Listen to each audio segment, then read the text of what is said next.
In this, the 43rd lesson in the course, A Critical History of Economic Theory and Policy, we examine the victory of conservative ideology and property rights over human rights that may be the real legacy of Donald Trump's years as President of the United States.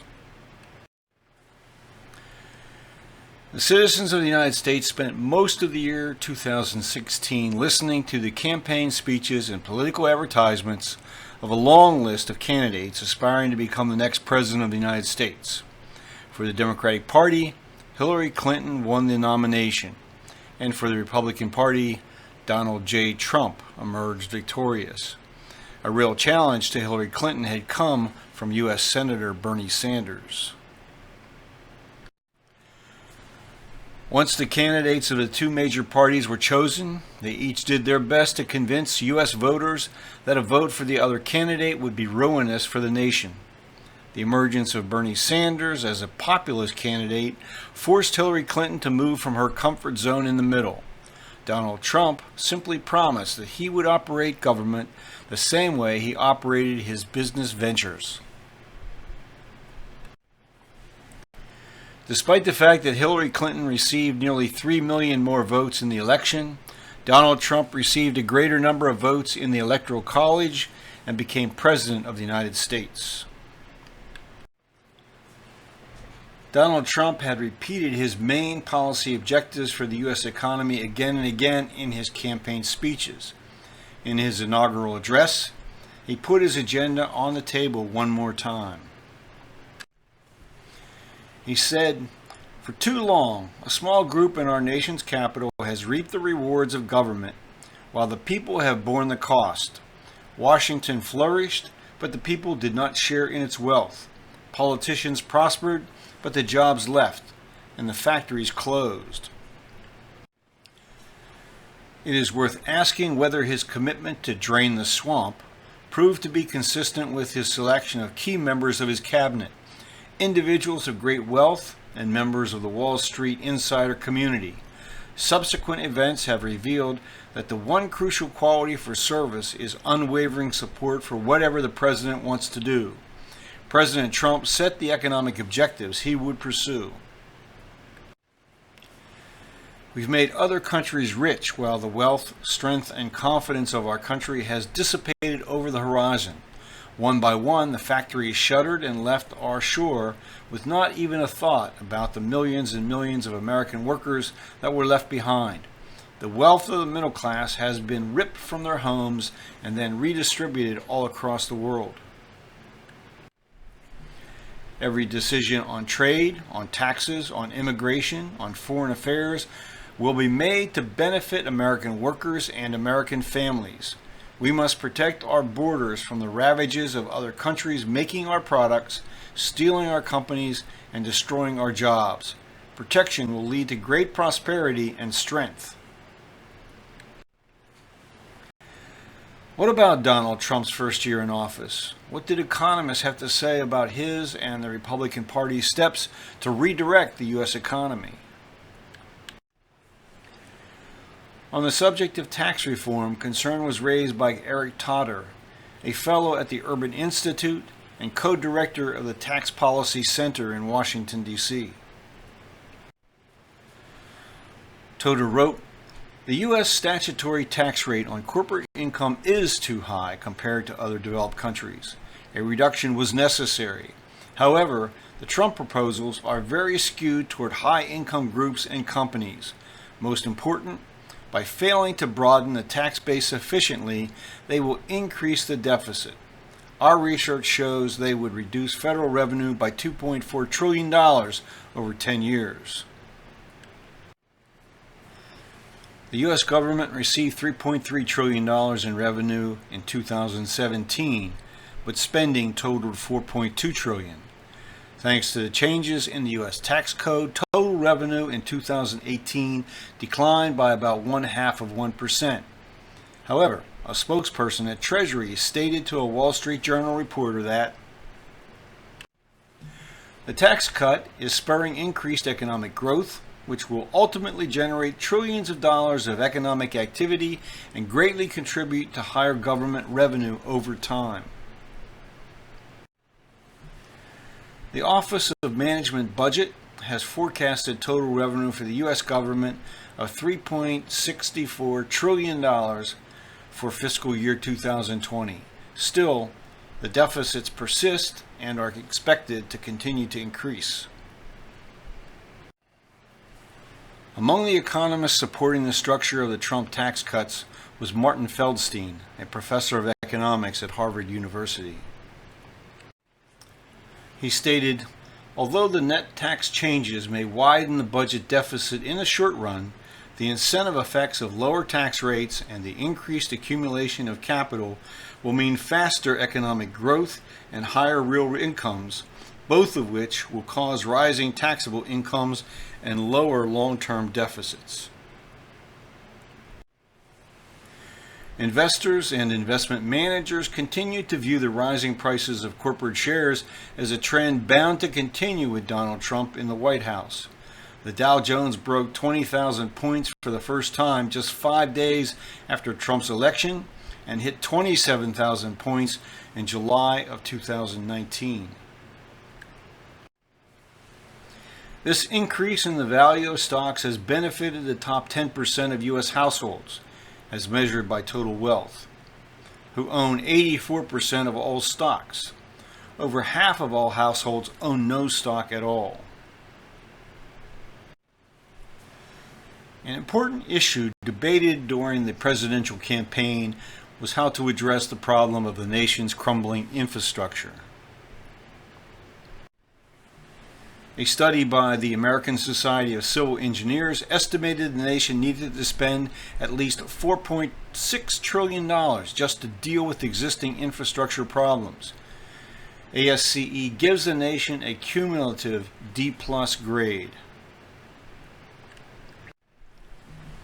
President Trump's announced $1 trillion plan committed just $200 billion to the effort, the rest to come from incentives to the private sector.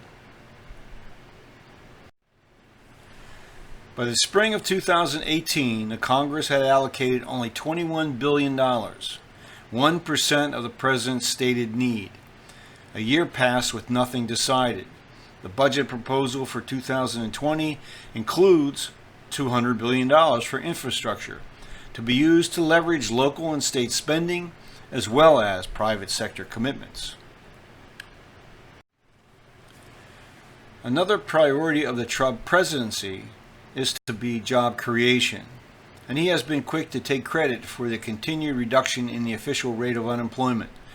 The official rate of unemployment for June 2019 was 3.7%. The broader measure of unemployment, known as U6, calculates a rate of 7.3%. The organization Shadow Stats calculates real unemployment at over 20%. The official rate includes just 63% of the population as being in the labor force, and therefore in the denominator. Around 96.2 million people are not counted as part of the labor force. As one might expect, the chairman of the White House Council of Economic Advisers, Kevin Hassett, assigned significant credit for continued job creation to the administration's tax cuts and measures to scale back on federal regulations.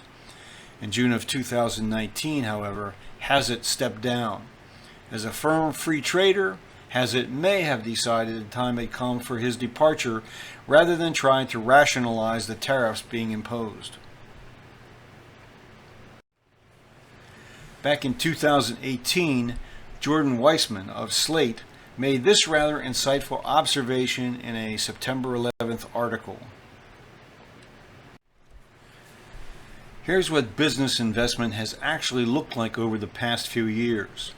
The growth rate initially rose during Obama's first term, then declined, before starting to recover in the middle of 2016, before Trump's election.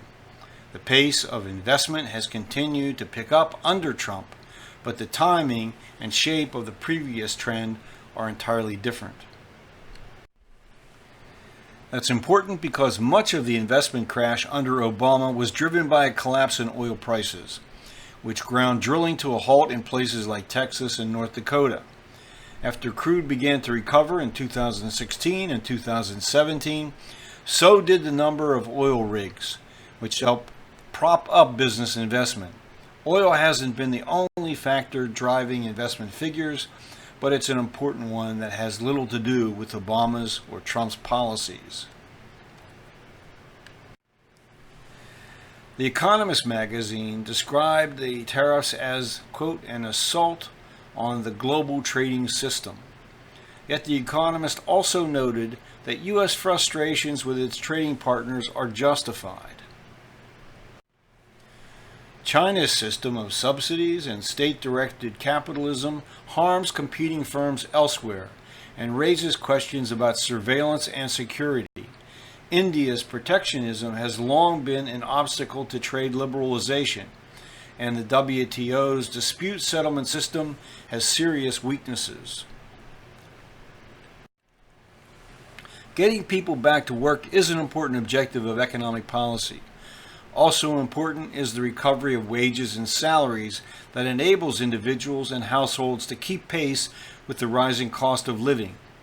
A December 2018 study by Go Banking Rates found that 58% of Americans have less than $1,000 in savings, and 1/3 of this group had no savings at all. Note that by this measure, average weekly earnings for production and non-supervisory employees is now back to the level of 1979. This chart adjusts for inflation using the value of the dollar in 1982. There remain millions of people who are not working and are not trying to find work. The reasons are varied. Some 44.5 million of us are retired. Another 14.5 million are enrolled in some type of school or in job training programs. Another 12.8 million of us do not work for wages but are employed taking care of one or more family members. There are also 15.3 million people who cannot work because of an illness or disability. The remaining 7.5 million people out of the workforce have either given up looking for employment or have other reasons for not pursuing employment. With his successful effort to have the tax code modified, President Trump next embarked on a campaign to enable domestic producers of what the administration defined as goods essential for national security to compete more effectively against foreign companies. The first technology targeted in November of 2017 was solar panels. President Trump approved the imposition of tariffs on $8.5 billion in imports of solar panels. In response, the Chinese announced tariffs on $1 billion of sorghum coming from the United States. The South Koreans, followed by the Chinese, also responded by challenging the tariffs through the World Trade Organization as a violation of WTO rules. Anticipating the imposition of the tariffs, many companies stockpiled solar panels purchased from China and other foreign producers. Many property owners opted to install solar panels before federal tax incentives began to be phased out. A new rule in California requires that new homes include solar power as a feature beginning in 2020. As a result of the Trump tariffs, the solar industry employment lost some 18,000 jobs in 2017 and 2018. Demand has recovered in 2019, in part because many states have moved ahead with tax credit programs to encourage installation of solar panels. Utility companies have also increased their investment in solar. In February 2018, the Department of Commerce released a report finding that the imports of steel and aluminum products threaten U.S. national security. President Trump followed in March by announcing tariffs of 25% on steel and 10% on aluminum, coming primarily from Canada, the European Union, Mexico, and South Korea.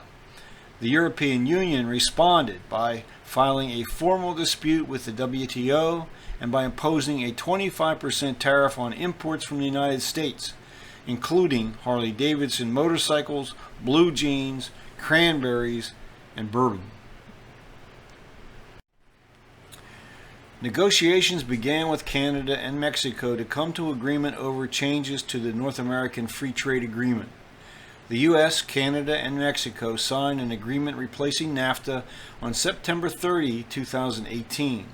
Scheduled to take effect in 2020, to escape tariffs, 75% of auto and truck components must be manufactured in one of the three countries.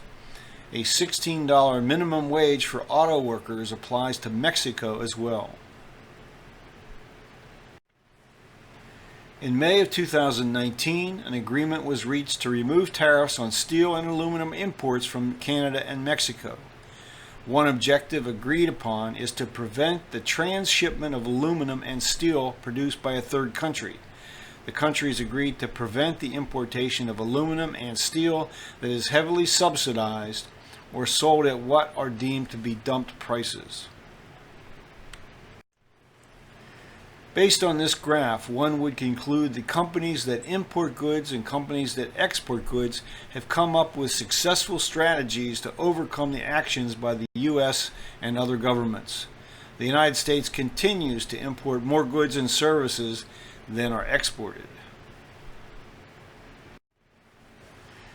As individuals and companies do their best to take advantage of the changes in law and taxation brought about by the Republican-dominated Congress and the Trump administration, the banking and finance system of the United States is undergoing its own evolution. Here, the key institution is the Federal Reserve System.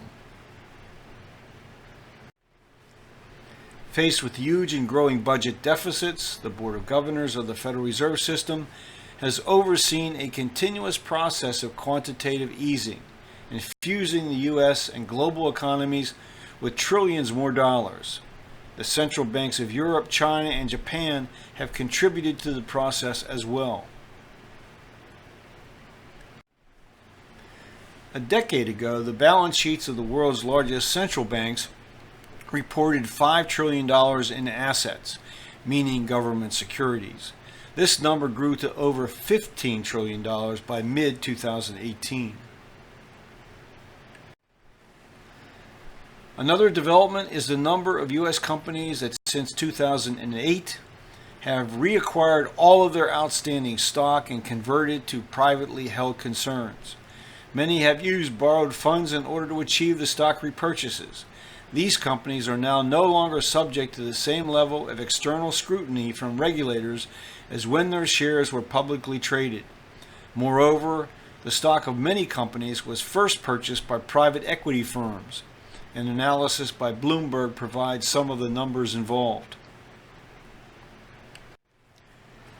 Lately, the universe of such companies has been shrinking in the U.S. New businesses have been offering shares to the public at less than half the rate of the 1980s and 1990s. Mergers and acquisitions have eliminated hundreds more. About 3,600 firms were listed on U.S. stock exchanges at the end of 2017, down more than half from 1997. Once in control of a majority of the stock, the private equity firm borrows to complete the purchase, leaving the companies with high levels of debt. As a consequence, these companies have debt 6 times higher than annual earnings, which means their bonds equate to that of junk bonds. Much of this type of investment activity has been facilitated by the record low rates of interest set by the Federal Reserve and other central banks. Reported employment growth has pulled yields back above 2%.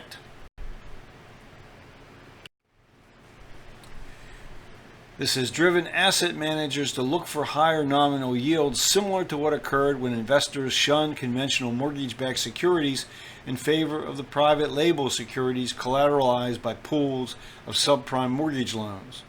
One of the new offerings from Wall Street is securities collateralized by residential investment properties.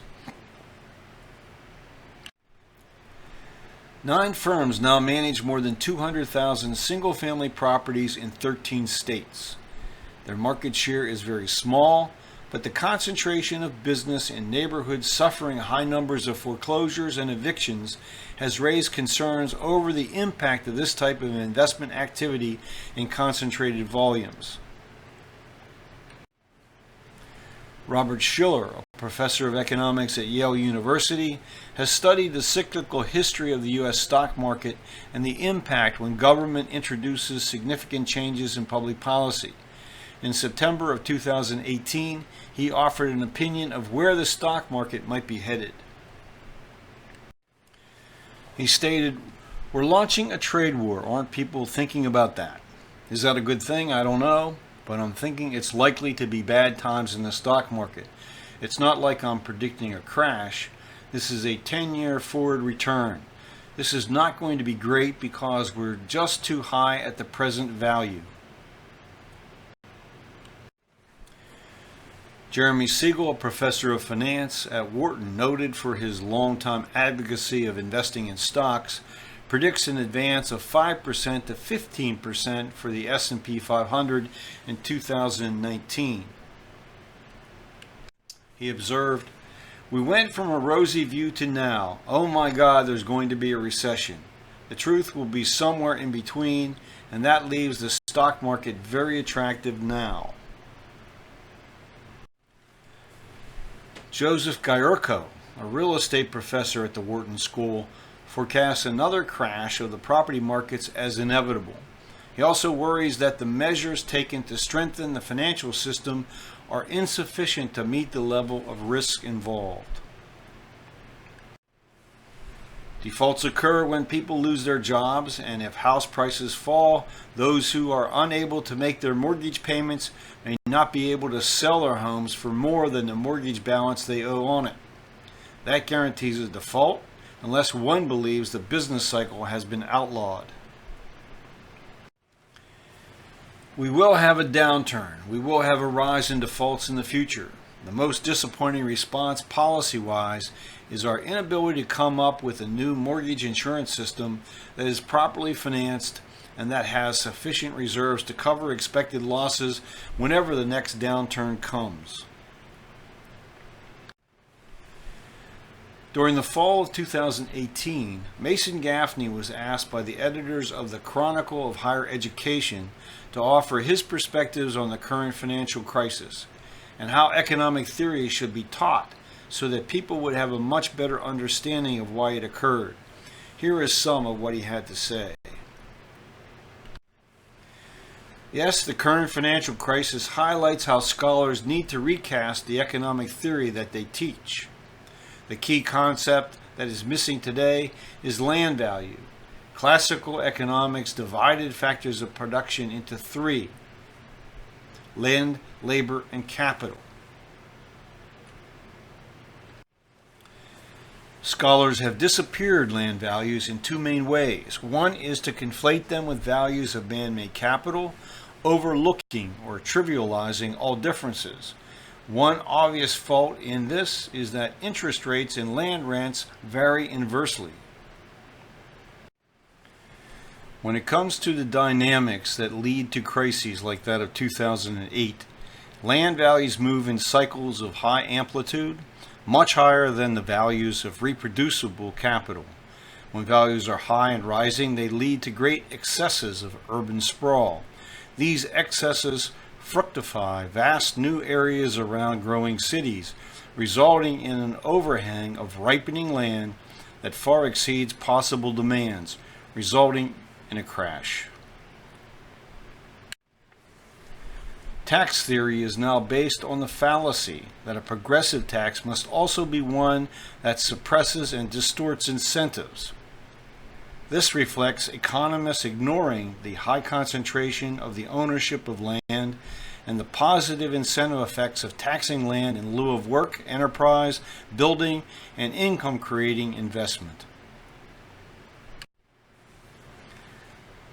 The next items on the Trump agenda are to make cuts in the nation's Social Security, Medicare, and Medicaid programs.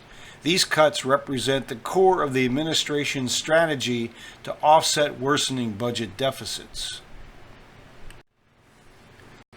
The 2020 budget proposal calls for a $1.5 trillion reduction in Medicaid, replaced by a $1.2 billion in block grants to the states. The proposal calls for a $25 billion cut in Social Security benefits and $845 billion in cuts on Medicare and Medicaid. Earlier this year, a Brookings team of analysts raised some concerns that underline the apparent health of the U.S. economy are reasons for concern. They have come up with a new way to determine whether the economy has entered a recessionary downturn. Their forecast is based on statistical analysis by economist Claudia Salm, compiling unemployment statistics to form a 3-month average. As Brookings describes this methodology, if the unemployment rate in the form of its 3-month average is at least 0.5 percentage points above its minimum from the previous 12 months, then the economy is already in a recession. Since 1970, a mere 0.5 percentage point increase has effectively always indicated that a recession has already started. By contrast, the level of the unemployment rate is much less useful. By the time the national unemployment rate has risen to an alarmingly high level, the economy is generally already in a recession.